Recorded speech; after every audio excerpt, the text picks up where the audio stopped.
This channel does not promote any violent, harmful, or illegal activities. All content provided by this channel is meant for an educational purpose only.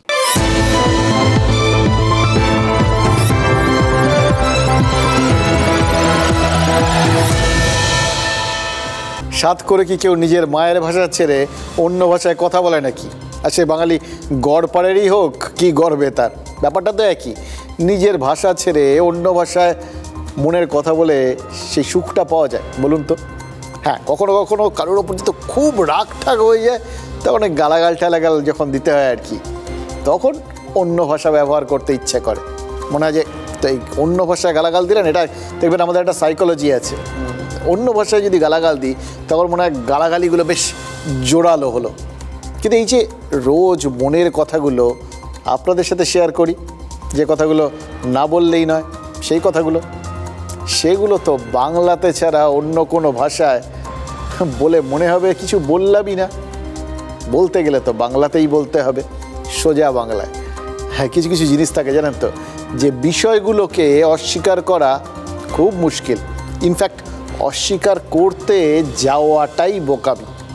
এই যেমন ধরুন, কেউ যদি ভাবেন যে নিজের মাতৃভাষা ছাড়া অন্য কোনো ভাষায় কথা বললে সেটা তার দর বাড়াবে, সেটা ভাবা যেমন বোকামি, তেমনি ভারত বাংলাদেশের ক্রিকেট খেলা হলে 10 বারের মধ্যে 9 বারই যে বাংলাদেশ হারবে সেটাকে অস্বীকার করতে চাওয়াটাও তো চরম বোকামি।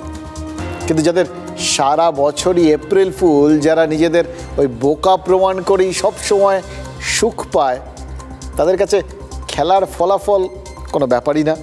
তাদের স্কোরবোর্ড সবসময় ওই নেভিল কার্ডাসের কথা মতো গাধা। তাই যতই স্কোরবোর্ডে লেখা থাক যে বাংলাদেশ ভারতের কাছে 6 উইকেটে হেরেছে, হার জিতের কিছু ব্যাপার নেই, ওটা ওটা অন্যদিকের ব্যাপার, ওটা ওটা ওটা ভাবি না আমরা। খেলায় তখন পার্টিসিপেট করাটাই সব থেকে বড় জিনিস। কিন্তু বাকিটা মরিয়া হয়ে তারা প্রমাণ করতে চাইবে না না না না, বাংলাদেশ আসলে জিতেছে, কারণ ভারতীয়রা বাংলাদেশের সামনে মাথা ঝোঁকাতে বাধ্য হয়েছে। এবার এই কথাগুলো বলছি যে তার কারণ আছে। ইনফ্যাক্ট এই কথাগুলো যেদিন বলছি, সেই 21শে ফেব্রুয়ারি ভাষা দিবসের দিন, যারা এই ভাষা নিয়ে বড়াই করে তাদের বড়াই যে আসলে হামবড়াই, সেটা যে আসলে বোকামি, সেটা কিন্তু না বললেই না।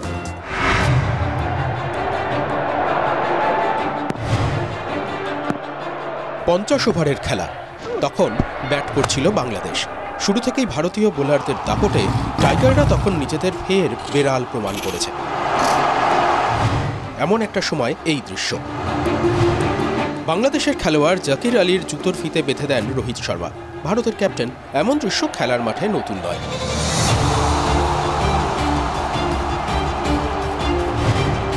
খেলার মাঝখানে পান্টিয়ার জুতো বেঁধে দিচ্ছেন ডেভিড ওয়ার্নার। এই ছবিটা আজ থেকে 5 বছর আগে নিজেদের সমাজ মাধ্যমে পোস্ট করেছিল ক্রিকেট অস্ট্রেলিয়া। বিষয়টাকে খেলার মাঠে সৌজন্য হিসেবেই প্রচার করেছিল অস্ট্রেলিয়ার ক্রিকেট বোর্ড। রোহিতের সৌজন্যকেও ক্রিকেটের স্পিরিট হিসেবেই দেখছে সারা দুনিয়া।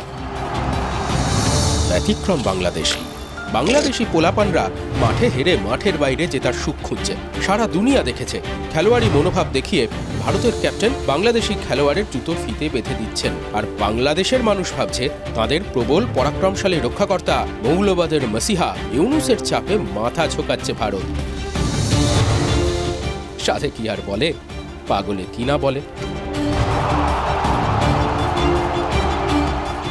দেখুন, সত্যি কথা বলতে কি, এই স্পোর্টসম্যান স্পিরিট বিষয়টাই যাদের নেই, তারা স্পোর্টসম্যান স্পিরিটের বিষয়টা কি করে বুঝবে? আর যে দেশটা ভারতের সাহায্যে স্বাধীন হলো, তারাই ভারতের এই অবদানটাকেই অস্বীকার করতে চায়, ভারতের বিরুদ্ধে কথা বলে।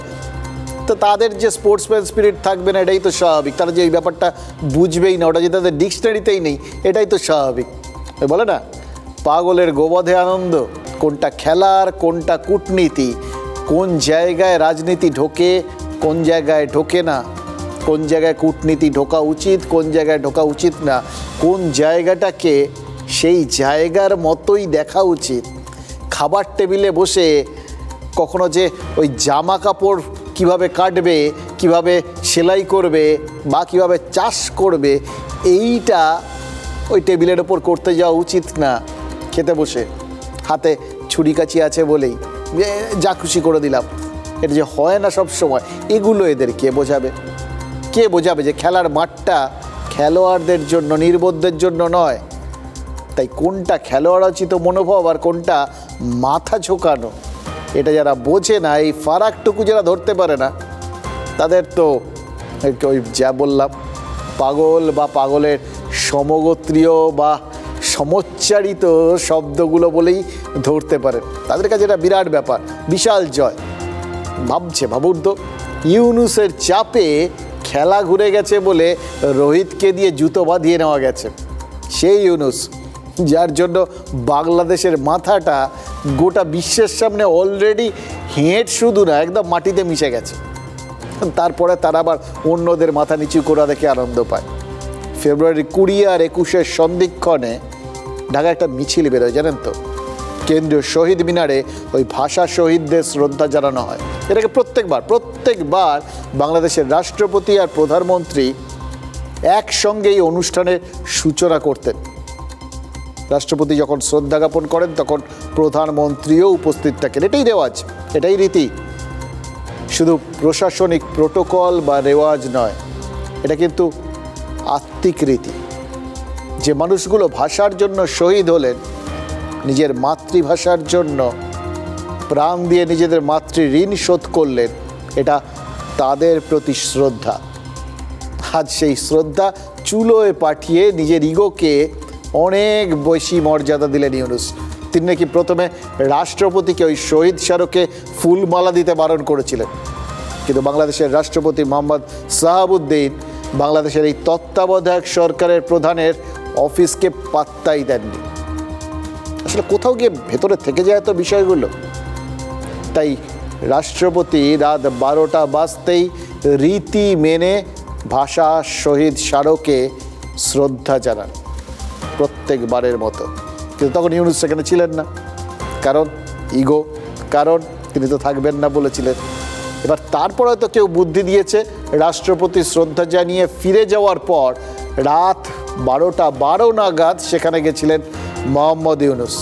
হয়তো খাতায় কলমে 12 মিনিট, কিন্তু সময়ের এই ফারাকটা সে দেশের প্রথম সারির যাবতীয় সংবাদ মাধ্যমের পোর্টালে ফলাও করে প্রকাশিত হয়েছে। চিন্তা করুন, একটা দেশের প্রধানমন্ত্রীর সমমর্যাদার পদে যে মানুষটা বসে রয়েছেন, প্র্যাকটিক্যালি প্রধানমন্ত্রী, তিনি সে দেশের রাষ্ট্রপতিকে নির্দেশ পাঠাচ্ছেন। এটা তো তখনই সম্ভব যদি লোকটা মেগালোম্যানিয়াক মানে স্বৈরতান্ত্রিক বা ক্ষমতালোভী হন, তবেই। প্রচারের আলো শুধু তিনিই নেবেন, আর কাউকে দেওয়া যাবে না। ওটা এখন আপাতত তার জন্যে, কারণ তারা ওই দ্বিতীয় স্বাধীনতা এনেছেন বলে দাবি করছেন, কারণ তারা দেশটাকে ওই ধর্ম ভীরু তো বলা যাবে না, ধর্মান্ধ বলতে হবে, মৌলবাদীদের হাতে যারা তুলে দিয়েছেন। একটা বিরাট কৃতিত্বের ব্যাপার না? এই কৃতিত্বের জন্য সবাই ওনাকে হাততালি দেবে, ওনাকে দেখে সবাই প্রশংসা করবে, প্রচারের আলোটা মোদ্দা কথা ওনারও পড়েই থাকবে, এটাই তো স্বাভাবিক। এই মানসিকতা আছে বলেই তো বাংলাদেশের রাষ্ট্রপতিকেও এরকম অনায়াসে অগ্রাহ্য করছেন মোহাম্মদ ইউনুস। শান্তির জন্য নোবেল পুরস্কার পেলেও তিনি যে আসলে শান্তির লজ্জা, সেটা আগেই প্রমাণ করেছিলেন। আর আজ 21শে ফেব্রুয়ারি ইউনুস প্রমাণ করলেন তিনি যে শুধু শান্তির লজ্জা তাই নন, বাংলা ভাষা এবং বাঙালি জাতিরও লজ্জা। এক কান আগেই গিয়েছিল, আজ ইউনুসের দ্বিতীয় কানটাও কাটা গেছে, জানেন তো? তবে এতে একটা ভালো হয়েছে। একটা জিনিস ভাবছিলাম, আমাদের বাংলায় একটা কথা আছে, বাঙাল ভাষাতেও কথাটা আছে আর কি, যে ওই এক কান কাটা যায় বাড়ির বার দিয়া, আর 2 কান কাটা যায় মেলার মাছ দিয়া। এই হচ্ছে তাই। ইউনুস এখন আর শর্টকাটে যেতে পারবেন, সোজাসুজি রাস্তায়, আর ঘুরে ঠুরে তাকে নাক দেখাতে হবে না। কান ফান যখন চলে গেছে, নিশ্চিন্তে সবার সামনে দিয়ে যা ইচ্ছে তাই করতে পারবেন। আগে যা হয়নি, সেই যা ইচ্ছে তাইটা তো অবশ্যই ইতিমধ্যেই ইউনুসের বাংলাদেশ করে দেখিয়েছে, বাকি আর কি রয়েছে। এই রকম দিনে কুমিল্লায় ভাষা শহীদের স্মারক ভাঙা হয়েছে, 2, চট্টগ্রামে 21শে ফেব্রুয়ারির অনুষ্ঠান মাঝপথে বন্ধ করে দেওয়া হয়েছে। ভাবা যায় কারা করলো এই দুটো কাজ? একটার কথা বলি তাহলেই আর একটা পরিষ্কার হয়ে যাবে, আপনারা বুঝে যাবেন। বাংলাদেশের সংবাদ মাধ্যমগুলোই বলছে চট্টগ্রামের অনুষ্ঠানে এক শিল্পী একটা কবিতা আবৃত্তি করছিলেন। করতেই পারেন, কিন্তু এই কবিতা এটা তো নৈবচ, কারণ এই কবিতায় যে বঙ্গবন্ধু, 71, জয় বাংলার মতো কয়েকটা শব্দ রয়ে গেছে। জামাত যে বাংলাদেশ শাসন করছে, যে বাংলাদেশ পাকিস্তানকে নিজের এখন বন্ধু বলে ভাবছে, যে বাংলাদেশ ওই জুলাই আগস্ট বিপ্লবের পর সোকল্ড কোট আনকোট, এখন বলতে হবে বিপ্লব, আসলে সেটা পরিকল্পিত ষড়যন্ত্র, সেটা আবার ইউনুস বলে এসছেন আমেরিকায় গিয়ে, সে যাই হোক, সেখানে ওই জুলাই আগস্টের পর বঙ্গবন্ধুর অসংখ্য মূর্তি ভাঙা হয়েছে। যে বাংলাদেশ বঙ্গবন্ধুর 32 নম্বর ধানমন্ডির বাড়িটাই আগুনে পুড়িয়ে আর ভেঙে চুরে শেষ করে দিয়েছে, সেই বাংলাদেশে বঙ্গবন্ধুর নামোচ্চারণ রাম রাম এর মানায় হয় কোনো? যে বাংলাদেশ 71-এর স্বাধীনতাকেই স্বীকার করে না, সেই বাংলাদেশ যেই শব্দগুলো রাষ্ট্রবিরোধী বলে বিবেচনা করবে, এতে আশ্চর্য কি? চট্টগ্রামের অনুষ্ঠানটা যারা মাঝপথে থামিয়ে দেয়, তাদের এক মুরব্বী কি বলেছে জানেন? বলেছেন রাষ্ট্রবিরোধী শব্দ উচ্চারিত হচ্ছিল, আর সেই জন্যই নাকি তারা বাধ্য হয়েছেন হস্তক্ষেপ করতে। সত্যি তো বিরাট কর্তব্য, দায়িত্ব। আচ্ছা, এরপর কি আর কেউ বলবেন যে এপারের থেকে ওপারের বাঙালিরা বাংলা ভাষার প্রতি বেশি যত্নবান, বা বাংলা ভাষা রক্ষায় বাংলাদেশের মানুষ অনেক বেশি সজাগ? যারা নিজেদের দেশটাকে মৌলবাদীদের হাতে তুলে দিয়ে ভাবেন যে এবার ভারতকে বেশ টাইট দেওয়া গেল, নিজেদের কি হলো জানেন না, নিজেদের নাক কেটে ভাবছেন অন্যের যাত্রা ভঙ্গ করলেন। ফলে তারা যে নিজেদের ভাষাটাকেও অপমান করছেন, সেটাও হয়তো ভাবছেন ভারতকে টাইট দেবেন বলেই বলা হয়। কারণ ওই ভারতেরও তো একটা জায়গায় একটা যে রাজ্য আছে বাংলা বলে, যেখানে মানুষ বাংলা ভাষায় কথা বলে, সুতরাং এখানে বাংলা ভাষাটাকে বাদ দিয়ে দাও। যেহেতু বাংলা ভাষাটাকেই ওপারের মানুষজন অস্বীকার করলেন, এরপরে তো কোনোদিন শুনবেন দেশটার নাম থেকে ওই বাংলা শব্দটাকেই মুছে দেওয়া হয়েছে। আসলে ইউনুস যাদের সমর্থনে সরকার চালাচ্ছেন না, সেই জামাতিরা দেশটাকে যদি ফের পূর্ব পাকিস্তান বানাতে চান, তাহলে সেটা আটকানোর ক্ষমতা তো ইউনুসেরও নেই। সেটাই তো মনে হচ্ছে। বাংলাদেশের চাঁপাই নবাবগঞ্জ, রংপুর, রাজশাহী, প্রত্যেকটা জায়গার থেকে কি খবর আসছে জানেন? জোর করে ওখানে সংখ্যালঘুদের ধর্মান্তরণে বাধ্য করা হচ্ছে, ধর্ম বদল না করলে প্রাণে মেরে ফেলা হবে বলে হুমকি দেওয়া হচ্ছে। বুঝতে পারছেন ওপারে কিভাবে মৌলবাদ ফনা তুলছে? মুশকিল একটাই, প্রতিবেশী তো, সীমান্তটা সেটা তো একটা কাঁটাতারের বেড়া। ভাষা এখনো বিশ্বাস করি এক, সংস্কৃতি কাছাকাছি। ওপারে যদি এরকম মৌলবাদ ফনা তোলে, তখন এপারেও কি তার বিষ ছিটকে আসতে পারে না? দুশ্চিন্তার বিষয়। এবং এটা নিয়েই আজকে কিছু কথা তাই জন্য বলতেই হবে। আজকে এই ভাষা দিবসে জানেন তো 21শে ফেব্রুয়ারি, সেই কথাগুলো বলবো, একদম বাংলা ভাষাতে বলবো, যে কথাগুলো আজ না বললেই নয়।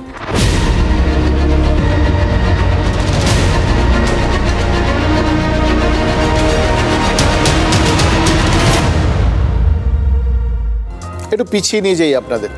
2014 সেই বছরই তো কেন্দ্রে ক্ষমতা এসেছিল বিজেপি, আর সেই বছরই আরেকটা কাণ্ড ঘটেছিল।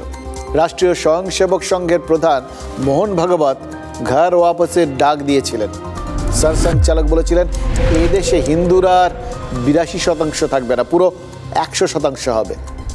আর তারপর উত্তরপ্রদেশের কিছু জায়গায় সংখ্যালঘুদের ধর্মান্তরণের অভিযোগ নিয়ে হইচই পড়ে গেছিল। সংসদে বিরোধীরা প্রবল হট্টগোল শুরু করে দিয়েছিলেন। নরেন্দ্র মোদী মন্ত্রিসভার প্রথম সংসদ বিষয়ক মন্ত্রী ছিলেন ভেঙ্কাইয়া নাইডু।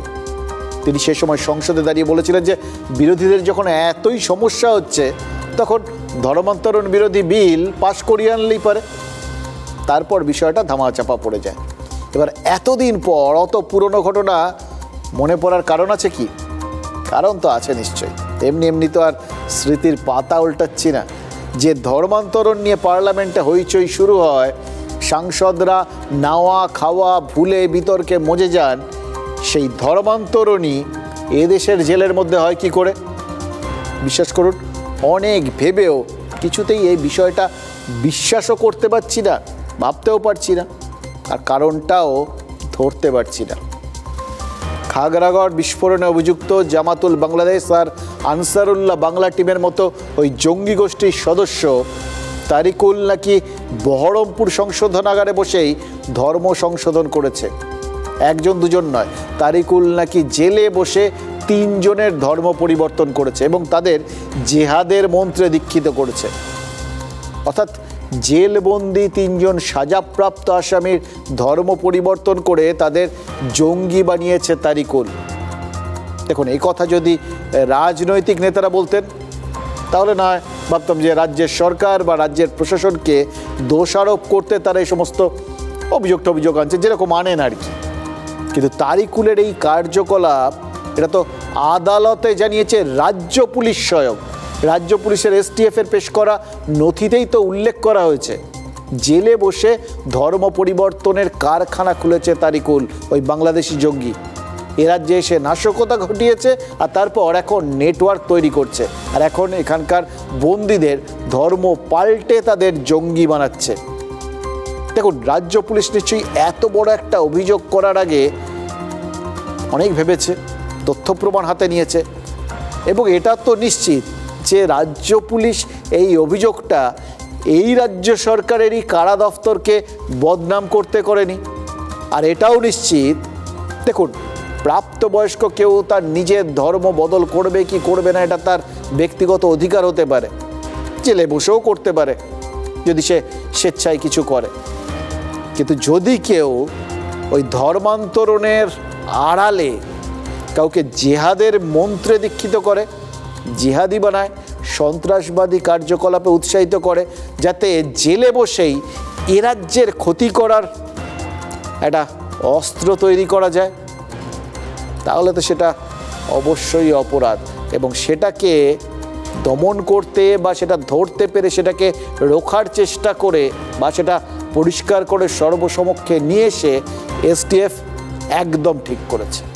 প্রশাসন ব্যবস্থা নেবে, অন্যায় করেছে, ধর্ম পরিবর্তন করার অধিকার ভারতবর্ষে আছে, স্বেচ্ছায় করতেই পারে কেউ, কিন্তু এইভাবে র্যাডিক্যালাইজ করে তাকে বিভ্রান্ত করে তাকে প্রলোভন দেখিয়ে কেউ যদি ধর্মান্তকরণ করে সেটা আইনত অপরাধ, সেটার জন্য আইনি ব্যবস্থা আছে। জঙ্গিরা ধর্মান্তকরণের থেকে অনেক গুরুত্বপূর্ণ কাজ করছে, যেগুলো কিনা দেশের জন্য অনেক খারাপ।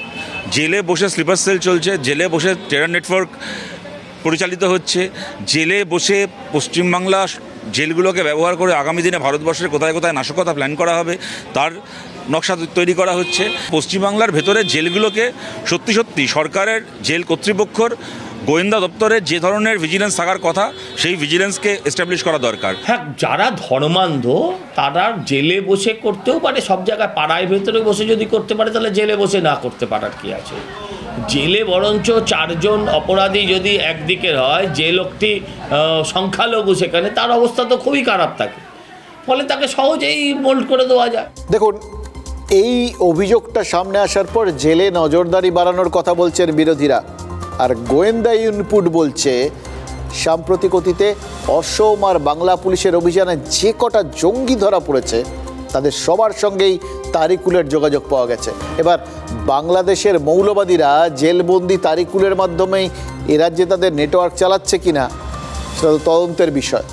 আর এটাও খুব নিশ্চিত যে কোথাও গিয়ে ওই জেল আর জেলের বাইরে থাকা এই জঙ্গি গোষ্ঠীগুলোর ওপর বা তাদের হ্যান্ডলারদের ওপর বা তাদের স্লিপার সেল কোথায় কোথায় আছে এই সমস্ত বিষয়ের ওপর নজরদারিটা কিন্তু আরও বাড়ানোর প্রয়োজন হয়ে পড়েছে। আর চোখ বুজে থাকা যাচ্ছে না, নিশ্চিন্তও থাকা যাচ্ছে না। এ রাজ্যে জেলে এর আগে মোবাইল ব্যবহার হয়েছে, জেলে মাদক থেকে শুরু করে অস্ত্র সাপ্লাই হয়েছে বলে অভিযোগ উঠেছে, কিন্তু এখন তো এই সমস্ত অনেক মামুলি ব্যাপার মনে হচ্ছে। জেলেই যদি জঙ্গি বানানোর প্রসেস চলতে পারে তাহলে জেলের বাইরে কি হচ্ছে ভাবতে পারেন? এবং দুটো জায়গাতেই কতটা নজরদারি করা প্রয়োজন, কতটা গুরুত্বপূর্ণ হয়ে দাঁড়িয়েছে সেটা বুঝতে পারছেন? দেখুন, বাংলাদেশের পরিস্থিতি খারাপ হওয়ার পর থেকে এই নজরদারির কথাটাই তো বারবার হচ্ছে। এসটিএফ যে এই বিষয়গুলোকে আদালতে পেশ করেছে তার বলেও তো তাই, তারাও তো দুশ্চিন্তাগ্রস্ত হয়েই এই ব্যাপারটাকে একটা চূড়ান্ত পর্যায়ে নিয়ে যেতে চাইছে। এটাই খানিকটা স্বস্তির বিষয় যে প্রশাসন তারাও কিন্তু সতর্ক এই গোটা বিষয়টাতে। দেখুন, অনুপ্রবেশের মতো বিতর্কে যখনই আমরা কোনো তথ্য পেয়েছি, যখনই এই ধরনের বিতর্ক সামনে এসছে, তখনই হয় বিএসএফ আর নয়তো পুলিশের দিকে আঙুল উঠেছে। তৃণমূল কি বলেছে? সেরা ছক। বিএসএফের নজরদারির অভাব আছে বলেই সীমান্ত পার করে ওপারের লোক এপারে চলে আসছে। আর বিজেপি নেতারা কি বলেছেন? বাংলাদেশিরা এপারে এসে এপারের লোকেদের মধ্যে মিশে থেকে এখান থেকে এই সমস্ত কাগজপত্র জোগাড় করে ভুয়ো আধার কার্ড, ভোটার কার্ড সব বানিয়ে দিব্যি এখানে মিশে যাচ্ছে নাগরিক হয়ে। এটাও তো পুলিশের কোথাও গিয়ে নজরদারির গাফিলতি আছে বলে। নজরদারিটাই মেন তাহলে বোঝা যাচ্ছে, বুঝলেন তো? কিন্তু এরা কেউই কি অস্বীকার করতে পারবেন? বিএসএফ আর পুলিশের মধ্যে গাফিলতি ব্যাপারটা যতই কমন হোক, গাফিলতি যার তরফেই হোক, আসলে ক্ষতিটা হচ্ছে আপনার, আমার, আমাদের দেশের। এটা আমাদের জাতীয় নিরাপত্তার পক্ষে আসলে ক্ষতিকর। বাংলাদেশিরা পশ্চিমবঙ্গের বাঙালি সেজে ভারতের ভোটার হতে পারে, তাতে রাজনৈতিক লাভ ক্ষতির অঙ্কটা যাই হোক না কেন, বাংলাদেশিরা এদেশে এসে যদি এদেশে এই জঙ্গি জাল বিস্তার করে আপনার আমার মতো একজন হয়ে, তাহলে আপনার আমার তো বটেই, ওই নেতাদের পক্ষেও তো সেটা বিপজ্জনক হয়ে যাবেন যারা ভোটের অঙ্ক কষেন। এবং সেই বিপদ কতটা বাড়লে, মানুষ কতটা নিরাপত্তাহীনতায় ভুগতে পারলে, বা দেশের সর্বনাশের রাস্তা কতটা খুঁড়লে ওই জাতীয় নিরাপত্তা উপদেষ্টা দিল্লি থেকে বাংলায় ছুটে আসতে পারেন, ভাবতে পেরেছেন? সেটাই তো হয়েছে। কদিন আগে নিঃশব্দে কলকাতা থেকে ঘুরে গেছেন জাতীয় নিরাপত্তা উপদেষ্টা অজিত দোভাল। এ রাজ্যের গোয়েন্দা কর্তাদের সঙ্গে তিনি বৈঠক করেছেন। এবার এই বৈঠক করতে পারেন, তিনি আসতেও পারেন। দেখুন, আসলে তো পুরোটা একটা অখণ্ড ভারত, যুক্তরাষ্ট্রীয় কাঠামো, এবং রাজ্য এবং কেন্দ্রীয় সরকারের মধ্যে সহযোগিতার মাধ্যমেই তো যে কোনো কাজকর্ম হওয়া উচিত। ফলে যিনি নিরাপত্তা উপদেষ্টা, জাতীয় নিরাপত্তা উপদেষ্টা, তিনি একটা রাজ্যে এসে গোয়েন্দাদের সাথে মত বিনিময় করবেন, আলোচনা করবেন, পরিকল্পনা করবেন, এটাই তো কাঙ্ক্ষিত, এটাই স্বাভাবিক। কিন্তু এই বৈঠকের সাবজেক্ট কী ছিল জানেন? বাংলাদেশের জঙ্গি গোষ্ঠীগুলো কিভাবে এ রাজ্যে নেটওয়ার্ক তৈরি করছে, স্থানীয় স্তরে কারা ওই সমস্ত জঙ্গি গোষ্ঠীগুলোর হ্যান্ডলার হিসেবে কাজ করছে, এমনকি বাংলাদেশকে ব্যবহার করে পাকিস্তানের গুপ্তচর সংস্থা আইএসআই পশ্চিমবঙ্গে জাল বিস্তার করছে কিনা। সোজা কথায়, যিনি নিজের কর্মজীবনে ভারতীয় গুপ্তচর সংস্থার আন্ডার কভার এজেন্ট হিসেবে কাজ করেছেন, 7 বছর যিনি ওই পাকিস্তানে গিয়ে গা ঢাকা দিয়েছিলেন বলেন পাকিস্তানি দাবি করে, সেই অজিত দোভাল আসলে এ রাজ্যের পুলিশকে গোয়েন্দাগিরির প্রাথমিক পাঠ পড়াতে এসেছিল। জঙ্গিদের খুঁজে বের করতে পুলিশকেও যে নিজেদের নেটওয়ার্ক স্ট্রং করতে হবে, সোর্স ব্যবহার করতে হবে, এটা মনে করিয়ে দিয়ে গেছেন দোভাল। মনে করিয়ে দিয়ে গেছেন মানে তার কোথাও গিয়ে সংশয় হয়েছে কি এখানে সেই কাজগুলো হচ্ছে না। আরেকটা বিষয়, এ রাজ্যের পুলিশকে আরেকটা ইনপুট দিয়েছেন জাতীয় নিরাপত্তা উপদেষ্টা। একটা ছোট্ট তথ্য, ছত্তিশগড়ে সাম্প্রতিককালে আমরা দেখেছি লাগাতার অভিযানে কোণঠাসা হয়ে পড়েছিলেন মাওবাদীরা। এবার মাওবাদী শীর্ষ নেতারা ফের এ রাজ্যকে ব্যবহার করতে পারে, তাদের কাছে এরকম তথ্য আছে, কারণ ওখানে কাজকর্ম মানে রাজ্যপাট গোটানোর ব্যবস্থা হয়ে গেছে, তাই এরা কোথাও তো যেতে হবে। সেটা তারা যদি এ রাজ্যটাকে ব্যবহার করতে শুরু করে, ওই এক রামের লক্ষ্যে নেই দোসর লক্ষণ কি হবে বুঝতে পারছেন? এদের নিয়েই এত কাণ্ড। এই বাংলাদেশিরা, তার মধ্যে আবার যদি মাওবাদীদের সঙ্গে একটা চরমপন্থী আঁতাত তৈরি হয়, এটাই অজিত দোভাল পুলিশ কর্তাদের বুঝিয়েছেন, এই তথ্যগুলো তাদের সাথে শেয়ার করে গেছেন। দেখুন, জঙ্গি হোক বা মাওবাদী, এ রাজ্যকে যদি কোনো দল যারা নিরাপত্তার জন্য কোথাও গিয়ে দুশ্চিন্তা সৃষ্টি করে। তারা যদি এ রাজ্যকে তাদের সেফ হেভেন বা নিরাপদ জায়গা বলে মনে করে এবং সে কথা যদি জাতীয় নিরাপত্তা উপদেষ্টার ব্রিফিংয়ে থাকে, তাহলে সেটাকে তো কিছুতেই আর বাংলাকে বদনামের চেষ্টা বলে ধরা যায় না, তাই না? আমরা একটা বর্ডার স্টেটে আছি, আমাদের পাশেই অন্য একটা দেশ আছে, ফলে আমাদের এখান থেকে আমাদের প্রত্যেকে সজাগ থাকতে হবে। শুধু অজিত দোভাল সাহেব আসবেন বা আমাদের গোয়েন্দা দপ্তরের সাথে বসলে রাজ্য সুরক্ষিত থাকবে এরকম ব্যাপার নয়। আমাদের রাজ্যের প্রতিটা নাগরিককেও সজাগ সতর্ক থাকতে হবে। বাংলাদেশ সীমান্তটা তো দেখে বিএসএফ। অনুপ্রবেশ ঠেকানো বা সীমান্ত পাহারা দেওয়াটা রাজ্য পুলিশ বা কলকাতা পুলিশ বা কোনো জেলা পুলিশের কাজ নয়। আমরা 100 বার মনে করি যে রাজনৈতিক দলগুলোর তাদের মধ্যে যাই মতান্তর থাক না কেন, জাতীয় নিরাপত্তার প্রশ্নে, জাতীয় সুরক্ষার প্রশ্নে প্রতিটা সরকারে, সেটা বাংলায় তৃণমূলের সরকারের অধীনস্থ নিরাপত্তা বা গোয়েন্দা বিভাগ হতে পারে, প্রত্যেকের একে অপরকে সহযোগিতা করে ভারতকে এই বিপদ থেকে মুক্ত করার কাজ করা উচিত। এই সরকারকে রেখে কোনো ভালো কাজ, কোনো সিক্রেট শেয়ার করলে এটা সরকারের কাছে পৌঁছে যাবে এবং সরকারের মাধ্যম দিয়ে মাওবাদীদের কাছে পৌঁছে যাবে। মমতা বন্দ্যোপাধ্যায়ের সঙ্গে মাওবাদীদের যোগাযোগ অনেক পুরনো। আপনারা মনে করে দেখুন, শশধর মাহাতো, জলধর মাহাতো, মনে করছে কয়েক বছর আগে না অজিত দোভালের একটা বিখ্যাত উক্তির কথা হঠাৎ মনে পড়ে গেল। খুব শান্ত গলায় সেদিন তিনি কথাটা বলেছিলেন। মানে শান্ত গলায় যে এরকমভাবে এরকম স্তরে কতটা, এটাকে তো মানে থ্রেড বলা যাবে না, কিন্তু কড়া বার্তা আর কি এইভাবে দেখা যেতে পারে, সেটা দেওয়া যায়, সেটা অজিত দোভালের সেদিনের কথাগুলো শুনে বোঝা গেছিল। কি বলেছিলেন জানেন? যদি পাকিস্তান আরও একবার মুম্বাই হামলা করার মতো ভুল করে, তাহলে পাকিস্তানকে বালুচিস্তান খোয়াতে হবে। ভারত শুধুমাত্র হামলা ঠেকালে লাভ হবে না, প্রয়োজনে আত্মরক্ষার্থেই পাকিস্তানে ঢুকে হামলা চালাতে হবে। এবার এই চুক্তিটা কিন্তু, এই বক্তব্যটা কিন্তু জাতীয় নিরাপত্তা উপদেষ্টা হয়েই অজিত দোভাল স্পষ্ট করে দিয়েছিলেন। আর সেই মানে মতামত, সেই তার যে চিন্তা ভাবনা, সেগুলোর থেকে যে তিনি সরে এসছেন, এরকম কথা কিন্তু এখন অবধি শোনা যায়নি। Because in the defensive mode, you throw 100 stones on me, I stop 90. Still, 10 hurt me. And I can never win. Because either I lose or there's a stalemate. You start war at your time, you throw a stone when you want, you have a peace when you want, you have the talks when you want. We, if you are in the defensive offense, we will see where the balance of equilibrium is. Pakistan's vulnerability is many, many times higher than of India. Once they know that India has shifted its gear from the defensive mode to defensive offense, they will find that it is unaffordable for them. You can do one Mumbai, you may lose Balochistan. There is no nuclear war involved in that. There is no engagement of troops. If you know the tricks, we know the tricks. দেখুন, আন্তর্জাতিক স্তরে না একটা কথা খুব শোনা যায়, যে দেশকে একবার ভাঙা যায় সেই দেশকে নাকি বারবার ভাঙা যায়। কার্গিল যুদ্ধের সময় পাকিস্তানকে ঠিক এটা বলেই সতর্ক করে দিয়েছিলেন কে জানেন? অটল বিহারী বাজপেয়ী। কাশ্মীরের লাগাতার ওই পাথর হামলার পর ভারতও তো নীতিগতভাবে ওই বালুচিস্তানের স্বাধীনতার পক্ষে অবস্থান নিয়েছিল।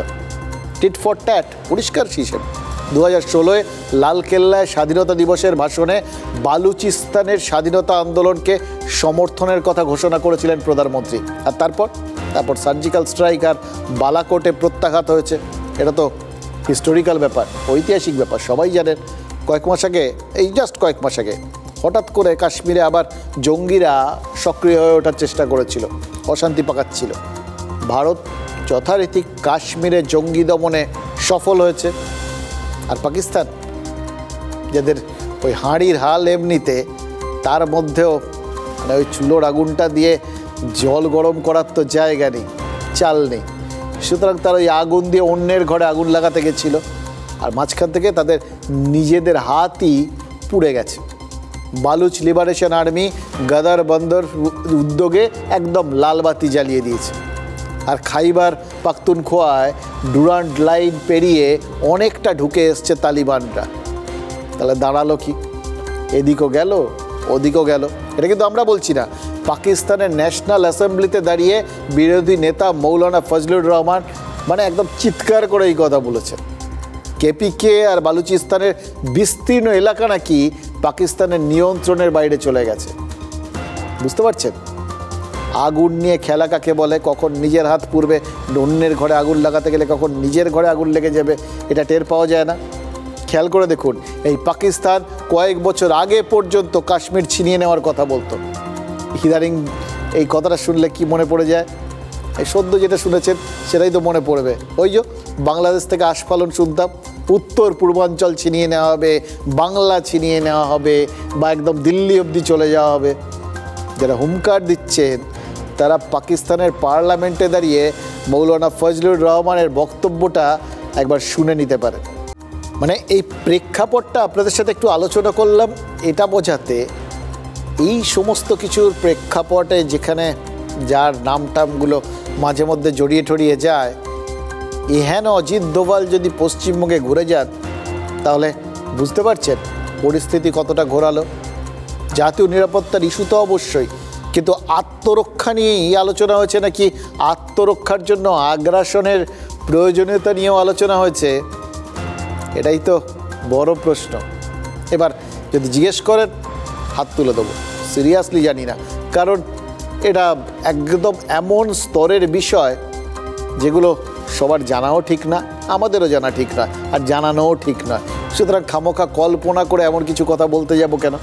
আমরা শুধু একটা জিনিসই জানি, কয়েক মাস আগে কাশ্মীরে জঙ্গিপনা শুরুর যখন চেষ্টাটা হয়েছিল তখন বালুচিস্তানের কোয়েটা স্টেশনে একটা আত্মঘাতী বিস্ফোরণ হয় কাকতালীয়ভাবে, অনেক পাক সেনা মারা যান। ব্যাস, তারপরেই অদ্ভুতভাবে কিন্তু কাশ্মীরে উকিঝুঁকি বন্ধ হয়ে গেছে। মোস্ট ওয়ান্টেড প্রায় 30 জন পাক জঙ্গি সে দেশেই হঠাৎ করে মারা গেছে। অজ্ঞাত পরিচয় ব্যক্তিরা কোথা থেকে এসে গুলি করে মেরে দিয়ে চলে গেছে। এটাও ঘটেছে কাকতালীয়ভাবে। লস্কর প্রধান হাফিজ সঈদের শালা মৌলানা কাসিফ আলী সে তো এই সদ্য পরপারে চলে গেল, কাকতালীয়। আর আমেরিকার থেকে ভারতে আসছে পাক গুপ্তচর তাহাউর রহমান হোসেন রানা। ডোনাল্ড ট্রাম্প মৌলবাদ, বিচ্ছিন্নতাবাদ আর সন্ত্রাসকে তোল্লাই দেবেন না বলছেন। ফলে বাইডেন জমানায় বাংলাদেশের রাজনৈতিক মানচিত্র শক্তিশালী করার নামে যে 500 কোটি টাকা ধরেছিল ওই ইউএসএইড, সেটা এক তো এখন ব্যাকফায়ার করতে পারে, কারণ ওই টাকা ঢালা বন্ধ করার পাশাপাশি বাকি অনুদান বন্ধ করে দিয়েছেন প্রেসিডেন্ট ট্রাম্প। আর শুধু সেটা নয়, ইউএসএইডটাই কিন্তু বন্ধ করে দিয়েছেন। আর প্রশ্ন কি তুলেছেন জানেন? এর অর্থ কেন দেওয়া হচ্ছে? শুধু বাংলাদেশ নয়, ইউএসএইড ভারতেও তো প্রায় 200 কোটি টাকা খরচ করেছে বলে প্রেসিডেন্ট ট্রাম্প নিজেই স্বীকার করেছেন, ঘোষণা করেছেন। তিনিই তো প্রশ্ন তুলেছিলেন ভারতের নির্বাচনে আমেরিকা এত খরচ করছে কেন? আর ট্রাম্পের মুখের কথা খসার আগেই ঝাঁপিয়ে পড়েছে বিজেপি। 2023-এ রাহুল গান্ধী আমেরিকা গেছিলেন, ভারতে গণতন্ত্র রক্ষায় সকলকে এগিয়ে আসতে বলেছিলেন। সেখানে ট্রাম্প ইউএসএইড বন্ধ করার পর বিজেপি কোথাও গিয়ে 2-4 করার চেষ্টা করছে। রাশিয়ার বিদেশমন্ত্রী সার্গেই লাভরভ ভারতের ভোটে বিদেশি ইন্ধন নিয়ে কিন্তু আগেই সতর্ক করেছিলেন, খেয়াল করে দেখুন। আর মোদি তার নির্বাচনী সভায় বলেছিলেন ভারতের নির্বাচনে অন্তর্ঘাতের ষড়যন্ত্র হচ্ছে। ইউএসএইডের ভারতীয় শাখার প্রধান বীণা রেড্ডির প্রসঙ্গ এখানে উঠে এসছে। বীণা রেড্ডি 2021-এ ভারতে এসেছিলেন আর 2024-এর জুলাইয়ে লোকসভা ভোটের পর ফিরে যান। ট্রাম্পের মন্তব্যের পর তার উপস্থিতি নিয়েও তো প্রশ্ন উঠছে।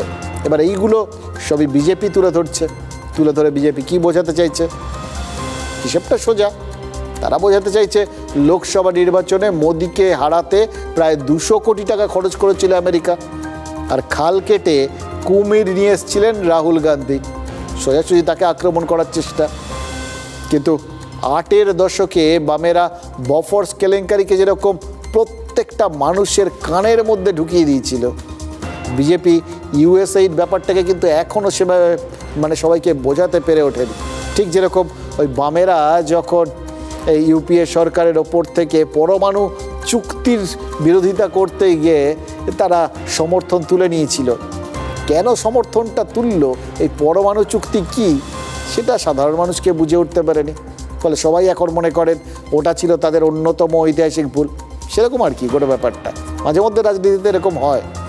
দেখুন, ট্রাম্প তো শুধু জঙ্গি বিমান আর ইউএসএইডের এই তথ্য প্রকাশ করা, এটা মানে ভারতের হাতে বা সেই অর্থে বিজেপির হাতে উপহার হিসেবে তুলে দেননি, উনি তো ব্যবসায়ী, এটাও ভাবতে হবে। আপনারা ভাবছেন এই সাম্প্রতিককালে এত পিঠ চাপড়াচাপড়ি, এই জন্যই নিশ্চয়ই এই উপহার, তোহফা, যাতে কোথাও গিয়ে কংগ্রেসকে আক্রমণ করতে পারে বিজেপি। বিষয়টা আদৌ তা নয়। ট্রাম্প ব্যবসায়ী, প্রথমে ছিলেন, আছেন, ভবিষ্যতেও থাকবেন। আপাদ মস্তক যে ব্যবসায়ী, সে লেনদেনে বিশ্বাস করে, এক হাতে দেয় আর এক হাতে নেয়, এর মাঝামাঝি কোনো সত্য আর কিছু নেই, এটাই চরম সত্য। তিনি দিয়েছেন এগুলো ঠিক, তার বদলে পাল্টা শুল্কের কড়া শর্ত চাপিয়ে দিয়েছেন ভারতের ওপর, যেখানে কড়া ভাষায় ভারতকে আক্রমণ করার কথা করেছে, এবং সেটা মোদি সরকারের কাছে যথেষ্ট কঠিন চ্যালেঞ্জ। একদিকে এই শুল্ক চাপানোর কথা বলেছে, একদিকে অন্যান্য খাতে যেগুলো সাহায্য দেওয়া হয় কেন দেওয়া হবে সেই প্রসঙ্গ তুলেছে, একদিকে ওই ভারতীয়দের এদেশে পাঠানোর জন্য হাতে হাত করা, পায়ে বেরিয়ে পড়া অবস্থায় ছবিগুলো প্রকাশ করে দিয়েছে, আর একই সঙ্গে বলেছে যে ওই তাদের F-35 বিমান কিনতে হবে। এতগুলো ভারতের সেই প্রয়োজন আছে কি নেই সেটা পরের প্রসঙ্গ, গিলিয়ে দেওয়ার চেষ্টা। মানে বুঝতে পারছেন, কিছু দেওয়ার বদলে কতটা নিতে চায় এই ট্রাম্পের আমেরিকা। মানে কংগ্রেসের তাদেরও কিন্তু একটা পাল্টা ঘুষি মারার সুযোগ একই সঙ্গে ট্রাম্প দিয়ে দিয়েছে। তারা মোদির বিদেশ নীতির নাকে নকআউট পাঞ্চের সুযোগটা হাতছাড়া করতে যে রাজি হবে না, সেটা তো পরিষ্কার। ফলে তারাও এখন মুখ খুলতে শুরু করেছে। And $21 million for voter turnout in India. Why are we caring about India turnout? We got enough problems. We want our own turnout, don't we? Can you imagine all that money going to India? I wonder what they think when they get it. Now, it's a kickback scheme. You know, it's not like they get it and they spend. They kick it back to the people that send it, I would say, in many cases. Many of these cases, anytime you have no idea what we're talking about, that means there's a kickback, because nobody has any idea what's going on there. $29 million to strengthen the political landscape in Bangladesh. Nobody knows what they mean by political landscape. What does that mean? Modi ji से नफरत करते करते वो अब भारत से नफरत करने लगे, यहां के नागरिकों से वो नफरत करने लगे। मोदी जी को वो अपनी क्षमता से, जो उनकी लोकप्रियता बची नहीं है, उससे हरा नहीं सकते, इसलिए विदेशी ताकतों का वो सहारा लेते हैं। जब शपथ थी तब बुलाया नहीं गया उनको, फिर भी गए। अब क्यों गए वो तो आप लोग कोई पत्रकारिता करिए इन्वेस्टिगेटिव, तो मालूम पड़ेगा कि क्यों गए। लेकिन वहां जाकर मंच पर साथ में खड़े होकर ट्रंप साहब कहते हैं हम रेसिप्रोकल टैरिफ लगाएंगे। सीधा अपमान, सीधा धमकी, ये खिसियाते हुए मुस्कुरा रहे हैं। তবে যাই বলুন, সব মিলে কি মনে হচ্ছে জানেন তো, বেশ একটা পরীক্ষা মরশুম চলছে। এপাশে যেরকম এখন মোদি সরকারের পরীক্ষা, আবার একই সঙ্গে কংগ্রেসেরও পরীক্ষা, আর যিনি ভাবছেন যে সবাইকে পরীক্ষার মধ্যে ফেলে দিচ্ছি, ঠিক সেই ট্রাম্পেরও যে পরীক্ষা কখন শুরু হয়ে যাবে কেউ জানে না।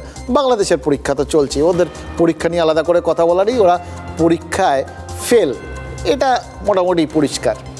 কিন্তু যারা পরীক্ষায় ভালো ফল করার চিন্তা করছে তাদের কথা একবার ভাবুন তো। এই তো মাধ্যমিক পরীক্ষাটা জাস্ট শেষ হলো, ফের এই কথাগুলো ভাবলেই না, মানে মাধ্যমিক পরীক্ষার কথা ভাবলেই কীরকম পেছনে ফিরে যায় জানেন তো।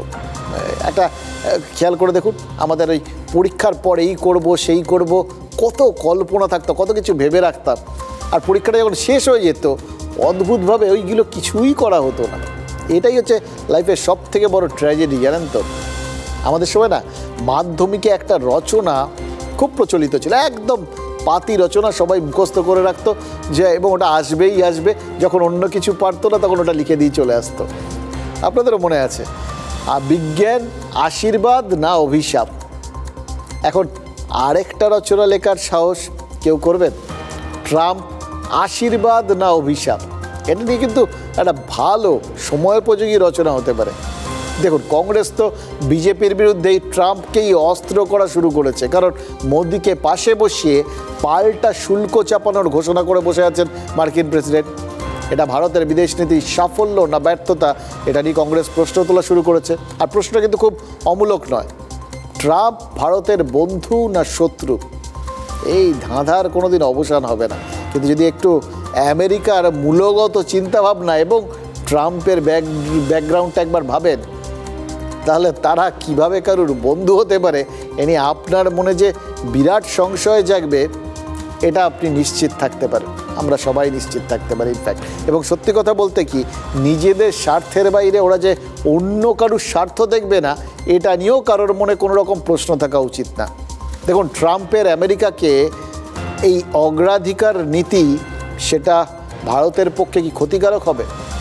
দেখুন, কিছু কিছু ক্ষেত্রে তো হতেই পারে, কারণ ভারত বাড়তে বাড়তে এখন আমেরিকার প্রতিদ্বন্দ্বী হয়ে গেছে। যতই মোদিকে জড়িয়ে ধরুন, যতই চেয়ার ধরে দাঁড়িয়ে থাকুন, ভারত আমেরিকা কাছাকাছি পৌঁছে যাবে, এটা আমেরিকান হয়ে ট্রাম্প মানেন কি করে? শুধু কি ভারত, চীন তো ঘাড়ের ওপর নিঃশ্বাস ফেলছে। এবার ভারতও তো চীনের সঙ্গে যোগাযোগের সুড়ঙ্গ খুঁড়তে শুরু করে দিয়েছে। সুতরাং ভারতকে যদি আপনি একটা ইদানিংকালের উদীয়মান শক্তি বলে ধরতে বাধ্য, গোটা বিশ্ব ধরছে, তাহলে প্রত্যেকেই কিন্তু নিজের মতো গুটি চালছে, কেউ নিজের জমি 1 ইঞ্চি ছাড়ছে না। সুতরাং প্রত্যেকেই যে প্রত্যেকের দিকে বেঁকা চোখে দেখছে বা সংশয়ের চোখে দেখছে, এটা নিয়েও সংশয় থাকা উচিত না। ওয়াশিংটনে ট্রাম্পের সাথে আলিঙ্গন করে এসছেন মোদি, আর দিল্লিতে চীনা বিদেশমন্ত্রীর সঙ্গে বৈঠক করেছেন ভারতের বিদেশমন্ত্রী। নিজেদের মধ্যে সীমান্ত সমস্যা মিটিয়ে ফেলতে চায় হিমালয়ের 2 পারের 2 প্রতিবেশী, কারণ ভারত চীন সীমান্ত সমস্যায় একটা মধ্যস্থতার প্রস্তাব দিয়েছে চীন। এই শীত দিয়েই ভারতের বাজারে ঢুকতে চায় আমেরিকা। দেখুন, দুনিয়াটা ফের আমেরিকা তার তাঁবে নিয়ে আসতে একটা চরিত্র কিন্তু চালাচ্ছে, মানে এই লক্ষ্যেই এখন ট্রাম্পের যুদ্ধ শুরু। ওই বললাম না, চেয়ার ঠেলে দিচ্ছেন এই অবধি ঠিক আছে, কখন পেছন থেকে চেয়ার সরিয়ে নেবেন, মানে এদের সবসময় মূল লক্ষ্য ওটাই, যাকে চেয়ারে এগিয়ে দিচ্ছেন তার পেছন থেকে চেয়ার সরিয়ে নেওয়া। এটা কিন্তু ওই ইউক্রেনের জেলেনস্কি হাড়ে হাড়ে টের পাচ্ছেন। সবাই মিলে বলেছেন, তুমি এগিয়ে যাও, আমরা তোমার পেছনে আছি। এগিয়ে তো গেছেন, পেছনে তাকিয়ে দেখছেন বোবা, কেউ কোথাও নেই। পুরনো কিছু মালপত্র, বন্দুক, গুলি, বারুদ যেগুলো পড়েছিল সেগুলো খালাস করে দিয়েছে। মাঝখান থেকে ইউক্রেন ভালো করে চোখ ঠোক কচলে দেখছে যে তাদের 22% জায়গা এখন রাশিয়ার দখলে চলে গেছে। আর এখন তাকে হুমকি দিচ্ছেন কে? না আমেরিকার প্রেসিডেন্ট ট্রাম্প। তিনি তার কার বন্ধু হয়ে গেছেন? না পুতিনের। সুতরাং এদের ওপর বিশ্বাস করাটা কতটা যুক্তিযুক্ত বুঝতে পারছেন তো? এই গুলি বন্দুকের যুদ্ধ নয়, এই যুদ্ধতে খুব কিন্তু ঘোরতর বিরোধী ট্রাম্প। উনি এ সমস্ত যুদ্ধ করেন না, ব্যবসায়ী তো, উনি যে যুদ্ধটা বোঝেন সেইটা করেন, বাণিজ্য যুদ্ধ। শুধু ভারত নয়, সম্ভাব্য সব প্রতিদ্বন্দ্বীর সঙ্গে। তার মানে বিশ্বজুড়ে বাজারে একটা অনিশ্চয়তার সম্ভাবনা যে দেখা দিয়েছে, তার পেছনে ট্রাম্পের একটা বিরাট অবদান আছে, বুঝতে পারছেন। ভারত কিন্তু ওই চরম রিসেশনের সময়, যখন বিরাটভাবে গোটা বিশ্বের শেয়ার বাজারগুলো পড়তে শুরু করেছিল, অর্থনীতিতে ধস নেমেছিল, তখনও কিন্তু ভারতের বাজার খুব দ্রুত সামলে নিয়েছিল। একদিন 1000 পয়েন্ট পড়েই একটু স্থিতিশীল হয়ে গেছিল। ভারতের ওপর কিন্তু ওই কোথাও গিয়ে রিসেশনটা অতটা প্রভাব ফেলতে পারেনি। কিন্তু এবার দেখুন চচ্চর করে টানা নামছে এই শেয়ার বাজার, অর্থনীতিতে বিরাট ধাক্কা। তার ফলে চচ্চর করে বাড়তে শুরু করেছে সোনার দাম, কারণ বাজার অনিশ্চিত হলে সকলেই ওই সোনায় লগ্নি করেন। সোনা চিরকালের একটা নিরাপদ লগ্নি। সোনার চাহিদা বাড়লে সোনার দাম বাড়তে থাকে, এটাই হচ্ছে বাজারের স্বাভাবিক সূত্র। প্রত্যেকটা দিনই আমরা দেখছি যে বেড়ে চলে যাচ্ছে, মানে বেড়েই চলছে, কমার কোনো জায়গায় নেই। বাড়িতে মেয়ে আছে, তাদের জন্য তো কিনতেই হবে। মেয়েকে বাবা মা চাইবেই সাজিয়ে দিতে, আমরা তো তাও কিছু কিনতে পারছি। অনেক পরিবার এমন আছে তারা কিছু কিনতে পারছে না। দেখুন, সোনা কিনতে গেলে হলমার্ক দেখা, মাছ কিনতে গেলে পেটটা টিপে দেখা, এগুলো কিন্তু বাঙালির পুরনো অভ্যেস। তাই বলে ওষুধ বড় জোর ম্যানুফ্যাকচারার আর এক্সপায়ার ডেট দেখে নিই আমরা, এই তো খাবার আগে একবার দেখে নিলাম পেছনে, তাও সব সময় না, এখন ইদানি একটু সতর্ক হয়েছি তো দেখে নিই, দিনটা কবে, ডেটটা কবে, ও ঠিক আছে 26, ঠিক আছে। আসল নকল খতিয়ে দেখার ব্যাপারটা কোনোদিন আপনাদের মাথায় এসছে? আমি নিশ্চিত আসেনি। ইনফ্যাক্ট এলেই বা কী করবেন? ওই স্ট্রিপের ভেতরে যে ওষুধটা রয়েছে সেটা আপনি আমি কি করে বুঝবো আসল বা নকল? দেখুন, এই জায়গাটাতেই দুশ্চিন্তাটা বাড়ছে। আর মনে পড়ে যাচ্ছে সেই সোনার কেল্লার ডায়ালগটা, ফেলুদা বলেছিল না, নিশ্চিন্ত তো আর থাকা যাচ্ছে না রে তপসে। বুঝতে পারছেন, দুশ্চিন্তার পারদটা এমন জায়গায় চড়েছে যে এখন ওষুধ কিনতে গেলেও ফেলুদার মগজাস্ত্র প্রয়োগ করতে হবে। যদিও মগজ দিয়ে আসল নকল বোঝার কোনো উপায় নেই। দুর্নীতির র্যাকেটটা রকেটের গতিতে একটা শিল্পের পর্যায়ে পৌঁছে গেছে। এবং এটা কখন আমরা জানতে পারলাম? যখন আমতার ঘটনাটা, আমাদের রাজ্য আমতার ঘটনা, সেটা চোখে আঙুল দিয়ে দেখিয়ে দিল। বিষয়টা নিয়ে আর চোখ বন্ধ করে থাকলে চলবে না, ইনফ্যাক্ট শুধু মাথা লাগালেও চলবে না, আর কিছু করার দরকার পড়েছে। জাল ওষুধ, এটা জাল কারবার বলে এটাকে কিন্তু ওই জাস্ট কত কিছুই জাল হয়, আমরা এখন অভ্যস্ত হয়ে গেছি, এটাকে লঘু করা যাবে না। এটা নির্দ্বিধায় একটা বিরাট দুর্নীতি, বিরাট দুর্নীতি, এমন একটা দুর্নীতি যেটা সরাসরি আপনার বা আমার প্রত্যেকটা মানুষের জীবনকে আঘাত করছে। আরে প্রাণটাই যদি না থাকে তাহলে রইলটা কি? এত কথা, এত চিৎকার, এত বাদ প্রতিবাদ, সবই তো শেষ। একজন ডিস্ট্রিবিউটার বা কোনো দোকানদারকে ধরে এই যে চারপাশে আমাদের বিরাট একটা জাল ওষুধ দুর্নীতি চলছে, সেটাকে থামানো যাবে?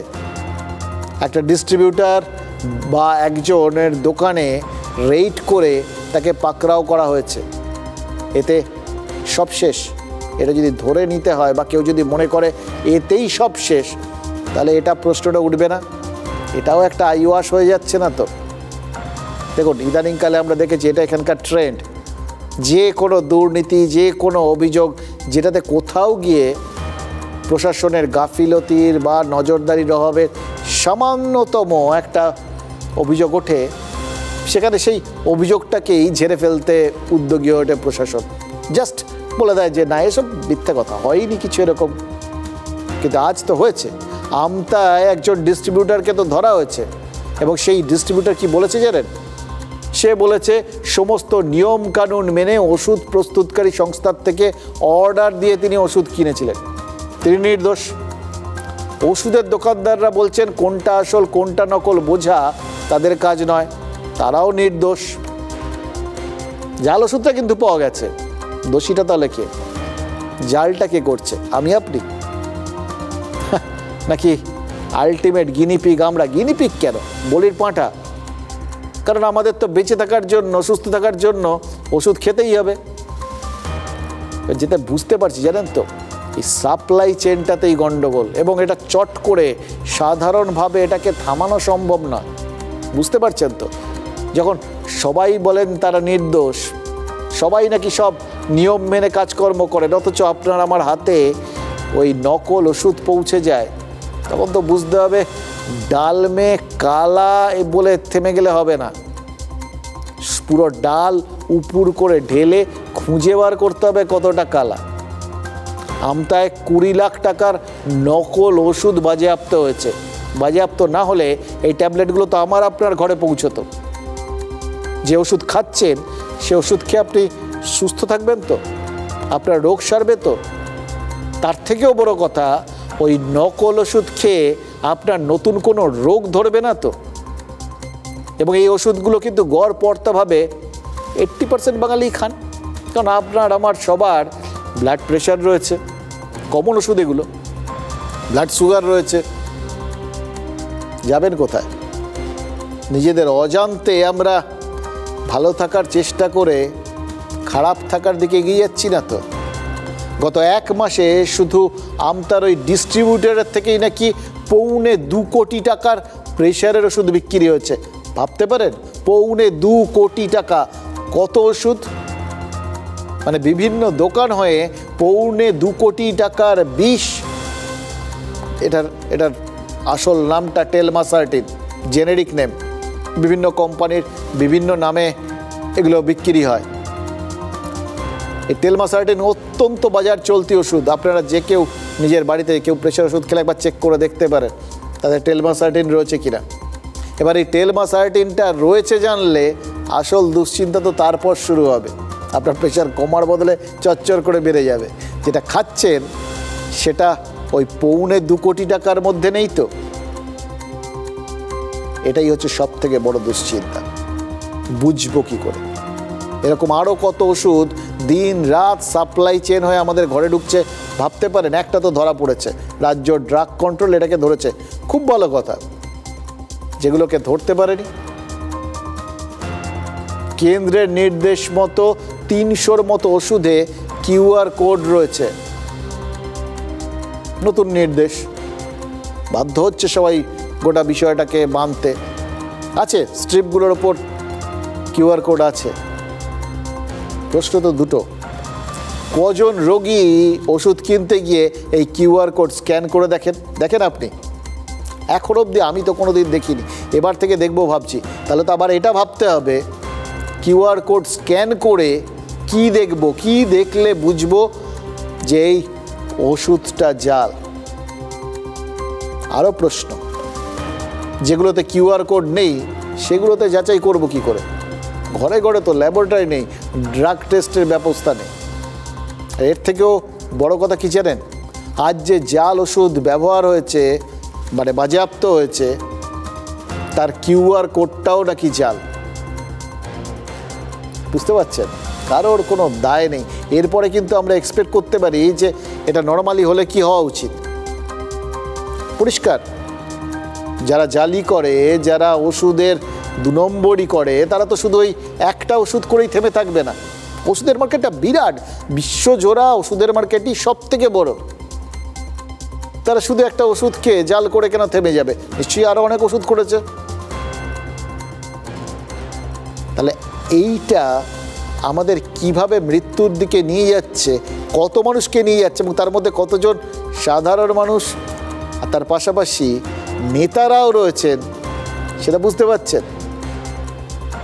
ওই জাল ওষুধ কার বাড়িতে যাবে সে তো আর তার বাড়ির ঠিকানা দেখে, বাড়ির মালিকের নাম দেখে, কোন পার্টির লোক, এ সমস্ত দেখে যাবে না। যার তার ঘরে ঢুকে যেতে পারে। যে কোনো লোকের ক্ষেত্রে এটা মৃত্যুর হাতছানি হয়ে যেতে পারে। এটা যখন হয় তখন তো প্রশাসনের ঝাঁপিয়ে পড়া উচিত, সর্বশক্তি দিয়ে ঝাঁপিয়ে পড়া উচিত। কোনো জায়গাতে যেন এরকম জাল ওষুধ না থাকে। যদি জাল ওষুধ থেকে থাকে সেটাকে কোথাও গিয়ে সেটাকে আইডেন্টিফাই করা, সেগুলোকে বাজেয়াপ্ত করা, এমন ব্যবস্থা নেওয়া যাতে ভবিষ্যতে কেউ জাল ওষুধ বেচতে বা তৈরি তো ডেফিনেটলি কোথাও হচ্ছে, সেই সোর্সে গিয়ে ব্যাপারটাকে আঘাত করার দরকার। হচ্ছে কি এখন পর্যন্ত কি দেখেছেন এমন কোনো জিনিস আপনাদের দেখাতে পারছি যাতে নির্দিষ্ট করে বলা হচ্ছে যে এই করুন, জাল ওষুধ ধরা পড়ছে, যদি আপনি বোঝেন যে আপনি যে ওষুধ খাচ্ছেন সেটাকে এইভাবে পরীক্ষা করুন, তাহলে বুঝতে পারবেন আপনি যে ওষুধটা খাচ্ছেন সেটা জাল কি জাল না।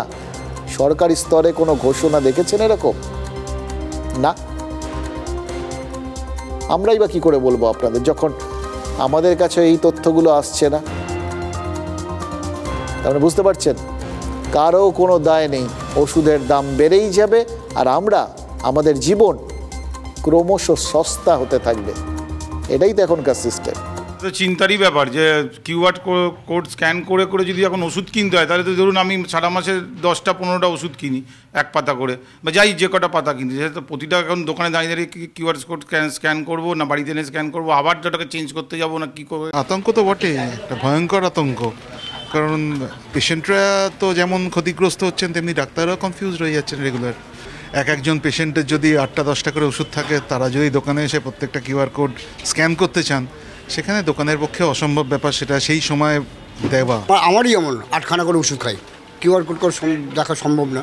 আতঙ্ক তো অবশ্যই, আমি ওষুধ খাচ্ছি, পয়সা খরচা করে ওষুধ খাই, শরীর ভালো হওয়ার জন্য উত্তরটা খারাপ হয়ে যাচ্ছে। ওষুধপত্র, বেবি ফুড এগুলোতে জাল হওয়া তো এর কোনো এই অপরাধের কোনো ক্ষমাই নেই। আমি বিলে কিনেছি, আরটিজিএস করেছি, বিলে বিক্রি করেছি, উইদাউট বিলে কিনিনি, ক্যাশও কিনে না, ব্যাংক মারফত অনলাইনে মাল কিনেছি। আমাকে ফাঁসিয়েছে, আমি কী করব? ফাঁসিয়েছে তো, রিপোর্ট বলছে নেগেটিভ, কিন্তু ওনাদেরও একটা আমি কোম্পানির ওরা স্টিপ এনেছে, তাতেও দেখছি ওখানেও তো নেগেটিভ আসছে ওদেরটাও। ওই ধৃত ডিস্ট্রিবিউটারের কথাটা কিন্তু বেশ ইন্টারেস্টিং, জানেন তো। স্পেসিমেন কপি হিসেবে ড্রাগ কন্ট্রোলের আধিকারিকরা যে ওষুধ নিয়ে গেছিলেন সেটাও নাকি জাল ছিল। ব্যাপারটা যদি সত্যি হয় তাহলে এর থেকে হাস্যকর আর কী বা হতে পারে। তবে এটা তো প্রথমবার নয়। গত ডিসেম্বরে ভবানীপুরে অভিযান চালিয়েছিল সেন্ট্রাল ড্রাগ কন্ট্রোল। পেটিকে পেটি ডায়াবেটিক আর ক্যান্সারের জাল ওষুধ মিলেছিল। প্রেশারের ওষুধ থেকে ক্যান্সারের ওষুধ, কিচ্ছু বাদ নেই। কিভাবে এই জাল আর বিষ ওষুধ মার্কেটে ছড়িয়ে আছে ভাবতে পারছেন? সবজির দাম বাড়লে টাস্ক ফোর্সের কথা শুনি, যদিও তারা ঘুরে গিয়ে চলে আসে, কিন্তু যাই হোক, তাও তো আছে। অন্তত সেই সময় তো দেখা যায় দাম টাম বাড়লে।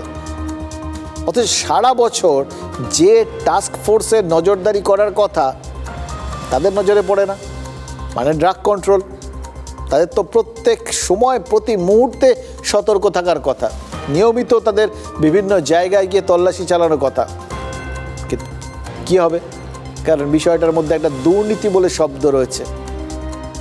আর এই বিষয়গুলো, এই যে ধরুন বললাম যে ড্রাগ কন্ট্রোল রেগুলার বেসিসে গিয়ে কেন এরকম ধরার চেষ্টা করে না, দুর্নীতির গোড়ার থেকে উপড়ে ফেলার কোনো চেষ্টা করে না, এটা বলা মানেই তো কোথাও গিয়ে প্রশাসনের দিকে আঙুল ওঠা। প্রশাসনের দিকে আঙুল উঠলেই এখন তো একটা স্ট্যান্ডার্ড প্রোটোকল, একই অস্ত্র, এরকম কিছু ঘটেইনি, মিথ্যে। ব্যাপারটাই যদি মিথ্যে হয়ে যায় তাহলেই ব্যাস, তাহলে তো আর ওই ড্রাগ কন্ট্রোলকে গিয়ে বিভিন্ন জায়গায় হানা দিতে হয় না, ওষুধ বাজেয়াপ্ত করতে হয় না। যত বাইরে 2 নম্বরই ওষুধ ছড়িয়ে গেছে বাজারে, সেগুলোকে খোঁজ করার চেষ্টা করতে হয় না। আপনি আমি মরে গেলাম না বেঁচে রইলাম, সেটা নিয়েও ভাবনা চিন্তা করতে হয় না। শুধুই মাঝে মধ্যে আমতার মতো কোনো ডিস্ট্রিবিউটারকে ধরে বলা হবে একটুখানি এ সবে শুরু করেছিল, ধরে ফেলেছি, 24 ঘন্টার মধ্যে দোষী ধরে পড়ে যাওয়ার মতো, তাই না? দিয়ে দাও একে ফাঁসি, তাহলেই তো ব্যাস নিশ্চিন্ত, আর কোনো চিন্তা নেই, বাকিটা ক্লিন। এবার এই ডিস্ট্রিবিউটার কোন সংস্থার ওষুধ জাল করে কিভাবে কোন র্যাকেটের মাধ্যমে সেটাকে ছড়ালেন, বা তার কাছে কোন র্যাকেটের মাধ্যমে এলো, যদি তিনি সত্যি নির্দোষ হন, তাহলে কারা এই নির্দোষীদের মাধ্যমে দোষটা করছে? ওষুধের মতো এগুলো সব কটা কিন্তু তেতো প্রশ্ন, করতে তো হবে। আমাদের জীবন নিয়ে ছিনিমিনি খেলাটা অবিলম্বে বন্ধ করা তো দরকার। এবার এখানে তো আরও একটা তেতো প্রশ্ন, বন্ধ করাটা তো দরকার, করবেটা কে? দেখুন, অন্ধ হলে তো প্রলয় বন্ধ থাকে না, এটা পুরনো প্রবাদ, কিন্তু খাঁটি কথা। রাজনীতি বলে অন্ধ হলে প্রলয় বন্ধ। তিলোত্তমা আন্দোলনে স্বাস্থ্যক্ষেত্রে দুর্নীতিগুলো পরপর সামনে এসেছিল, একের পর এক অভিযোগ। সরকারকে বাধ্য হয়ে দুর্নীতির কথা স্বীকারও করতে হয়েছিল, কিন্তু আন্দোলন থিতিয়ে যেতেই কি দেখলাম? দুর্নীতির শিকড় ওপড়ানোর মানসিকতাটাই ভ্যানিশ। উল্টে যারা অভিযোগ করেছিল, যারা সরব হয়েছিল, তাদেরই নাকি টার্গেট করা হচ্ছে বলে আবার এখন নতুন অভিযোগ আসছে। আবার স্বাস্থ্য দপ্তরের চোখ বন্ধ করে থাকাটারও তো অভিযোগ রয়েছে। স্বাস্থ্যে দুর্নীতির অভিযোগে তদন্ত চলছে, আদালতে মামলা ঝুলে রয়েছে। আদালতে এই যাবতীয় কিছুর কি অগ্রগতি হচ্ছে কেউ জানে না। তদন্তের আওতায় ওষুধের জাল র্যাকেট রয়েছে কিনা তাও কেউ জানে না। তবে একটা সিম্পল সমীকরণ রয়েছে, জানেন তো, যেখানে অসংখ্য মানুষ, যেখানে কোটি কোটি টাকার ব্যাপার, সেখানেই দুর্নীতি। আর যেখানে দুর্নীতি, সেখানে আপনি চান বা না চান, রাজনীতি আছে, ওটা থাকবেই থাকবে। এখানে পয়সা ফেকো, তামাশা দেখো, পয়সার বিনিময়ে এ বাংলায় সব কিছু হয়। এটাই দিদির বাংলা, যেখানে পয়সার বিনিময়ে তুমি সব কিছু করতে পারো। দেখবেন যারা এই ওষুধের কারবারটা করছে, তাদের পিছনে পৃষ্ঠপোষক হিসাবে তৃণমূলের কোন নেতা অবশ্যই আছে। ওটা রাজ্যে জাল নেই এমন কোনো জায়গা নেই। সমাধান তো নেই। আর এগুলো সবগুলোর সঙ্গে রাজ্যের পুলিশ এবং রাজ্যের সরকার এবং শাসক দল। সরকার কি তার ড্রাগ কন্ট্রোল ডিপার্টমেন্টকে শক্তিশালী করতে রাজি হলো? না। ওদের ডিপার্টমেন্টের কর্মচারী এবং অফিসাররা তারা বারে বারে বলেছিলেন যে আমাদের পোস্টের পর পোস্ট ফাঁকা, 47 জনের মধ্যে মাত্র 6 জন আছেন। ফলে সরকার তার রেগুলেটরি ব্যবস্থাটাকে ধ্বংস করেছে, এবং রেগুলেটরি ব্যবস্থাকে ধ্বংস করে দেওয়া মানে ওষুধের জাল কারবার চলা, মানুষের বিপদ বাড়া। কার্যত রাজ্যে স্বাস্থ্য ব্যবস্থাকে ধ্বংস করা হচ্ছে। জাল ওষুধ চক্র তারই একটা অংশ। সিপিএম আমলে মেডিকেল কিট কেলেঙ্কারিটা কত লোকের যে শরীরে সংক্রমণ করিয়েছে তখন এত জানার উপায়ও ছিল না বাম জমানায়। আজকের মতো নেট যুগ, ফোনের ক্যামেরা, অর্ধেক জিনিস তো ধামাচাপা দেওয়াই থাকতো। তো সেই জায়গায় দাঁড়িয়ে যেটা মেডিকেল কিট কেলেঙ্কারি সিপিএম জমানার ছিল, এবার এখন যে সময়টা দাঁড়িয়েছে, যারা খারাপ কাজ করছে, কোথাও কোনো অসাধু কাজ থাকলে মনিটরিং হচ্ছে, ধরা পড়ে গেছে। দেখুন, বাম আমল ভুলতে না পারাটা তৃণমূলের একটা বড় সমস্যা। শাসকের পক্ষে পজিটিভ, বামেদের পক্ষে নেগেটিভ স্ট্যান্ড। এবার স্টিগমা চাপিয়ে দেওয়াটা রাজনীতি বা সমাজ সর্বত্র বিদ্যমান। একটা সামাজিক স্টিগমার কথা বলি, এটা সম্পূর্ণ একটা রাজনীতিহীন বিষয়, জানেন তো, কিন্তু খুব খুব গুরুত্বপূর্ণ, স্পর্শকাতর একটা বিষয়। সন্তানহীনতা দীর্ঘদিনের একটা কি বলবো, স্টিগমা, একটা মানসিক প্রতিবন্ধকতা। কোনো বিবাহিত মহিলার সন্তান না হলে তাকে আগে সমাজ বাঁজা বলে আঙুল তুলত। বহু সময় যখন ওই বহুবিবাহ প্রথা চালু ছিল, তখন এই বাঁজা অপবাদ দিয়ে অসংখ্য স্ত্রীকে ত্যাগ করেছে স্বামী, অসংখ্য অভিযোগ ছিল। এখন দৃষ্টিভঙ্গি বদলাচ্ছে, ভাবনা চিন্তাগুলো অনেক বদলেছে, কিন্তু এই একই জায়গায় খুব বেশি কিন্তু পরিবর্তন হয়নি। এর কারণ কি? কারণ একটা বিপুল আকাঙ্ক্ষা, একটা সন্তানের আকাঙ্ক্ষা। অসংখ্য সন্তানহীন দম্পতি আছে যারা এর পেছনে মরিয়া হয়ে ছুটছে এক সন্তানের জন্য। দেখুন চারপাশে তাকিয়ে, ইনফার্টিলিটি সেন্টারগুলো, আইভিএফ সেন্টারগুলো কীরকম মানে ব্যাঙের ছাতার মতো শুধু গজাচ্ছে না, তাদের প্রত্যেকের কীরকম রমরমা। এমনকি বিভিন্ন পরিবারে দেখবেন এখন কত কত পরিবার তারা দত্তক নিচ্ছে। এখন আইনগতভাবে দত্তক নেওয়া যায়, আগে বিভিন্নভাবে এর কাছ থেকে নিয়ে আসতো, তার কাছ থেকে নিয়ে আসতো। সবটা তো নেগেটিভ নয়, পজিটিভ তো আছেই। কিছু অসংখ্য এরকম বিভিন্ন রাস্তায় অসংখ্য সন্তানহীন দম্পতি তারা সন্তান পাচ্ছেন, এটা তো খুব ভালো। চাহিদা পূরণ হচ্ছে, মনের একটা বিরাট বড় ধাক্কা, মনের মধ্যে একটা ভয়ঙ্কর নেতিবাচক পরিস্থিতি, কষ্ট, মুক্তি, খুব ভালো। কিন্তু মূল কথাটা কি? সন্তান।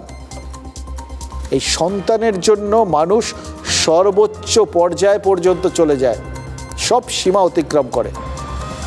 সেখানে নিজের সন্তানকে খুন করা, বাবা মা তো তার সন্তানকে বাঁচানোর জন্য সব রকম চেষ্টা করে, পারলে নিজেদের জীবন বাজি রেখে সন্তানকে বাঁচায়। সেখানে ধার দেনার কারণে অবসাদে নিজের সন্তানকে খুন, বিশ্বাস করুন কিছুতেই মানতে পারছি না, বুঝতে পারছি না, অস্থির লাগছে। আমরাও তো বাবা। ওই ট্যাংরার ঘটনার তদন্ত চলছে, সবটা ক্লিয়ার হয়নি, কিন্তু ব্যবসা মন্দা, জীবনে হাজারো সমস্যা, হয়তো হয়তো দেওয়ালে পিঠ ঠেকে গেছে, সব সত্যি। নিজের সন্তানকে কেউ মেরে ফেলতে পারে, এটা কিছুতেই বুঝে উঠতে পারছি না, এইটা ভাবাচ্ছে। সমাজের এই দিকটাকে কিন্তু আর অস্বীকার করা যাচ্ছে না, কারণ এই ঘটনাগুলো ইদানিংকালে বিভিন্ন জায়গায় হচ্ছে।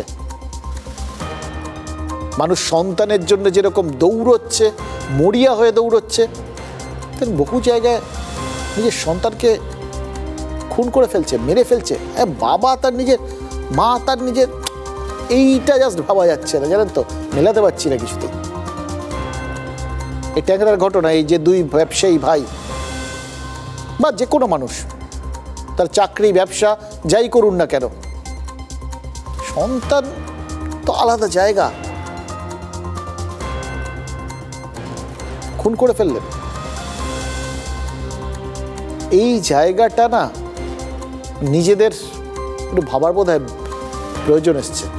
যা দেখছিলাম ট্যাংরার ঘটনায় বিভিন্ন তথ্য উঠে আসছে, এখনো পরিষ্কার নয় কেন করলেন। এখন পর্যন্ত যা তথ্য উঠে আসছে তাতে অবিবেচকের মতো ধার দেনা, ব্যবসায় ব্যর্থতা, দেওয়ালে পিঠ থেকে যাওয়া, হয়তো সামনের দিকে অন্ধকার দেখছিলেন, এগোনোর রাস্তা ছিল না। জীবন থাকলে তো উপায় হয়। সন্তানকে এইভাবে শেষ করে দেওয়া, বিশ্বাস করুন কোথাও গিয়ে না এই আমরা যে দৌড়চ্ছি না ক্রমাগত, এই দৌড়ের আড়ালে আরও চাই আরও চাই, শো অফ, লোককে দেখানো, বাড়ি গাড়ি ব্যবসা বিদেশ ভ্রমণ, ধার করে ঘি খেতে খেতে আমাদের শরীরটা এত স্নেহ পদার্থে ভর্তি হয়ে গেছে না, তাতে আমাদের শুধু রক্ত নাড়িগুলো না, আমাদের মানসিকতাটাও বন্ধ হয়ে যাচ্ছে। জানেন তো আমরা নিজেদের কোন অন্ধকার জায়গায় নিয়ে যাচ্ছি, সেটা কিন্তু এই ট্যাংরার ঘটনাটা আমাদের আঙুল তুলে দেখিয়ে দিল। আমাদের বোধহয় একটু সতর্ক হওয়ার সময় এসছে।